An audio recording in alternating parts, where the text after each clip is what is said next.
عبد الرزاق كل تمريراتك ضائعة مع الأسف.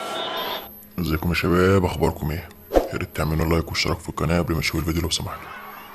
انتصر المنتخب الفرنسي على المنتخب المغربي فخر العرب اليوم بنتيجه 30 مقابل لا شيء، ليصعد المنتخب الفرنسي الى الدور النهائي، ويلعب المنتخب المغربي على المركز السادس في كاس العالم.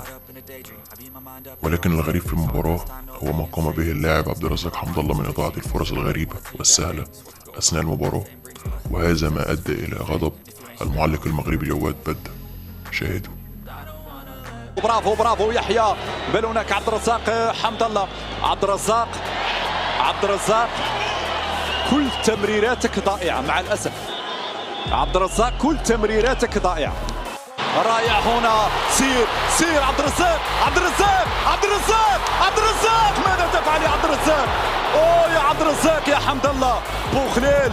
وفي النهاية نفتخر بالمنتخب المغربي الشقيق، وبالتوفيق إن شاء الله في مباراة المركز الثالث مع كرواتيا.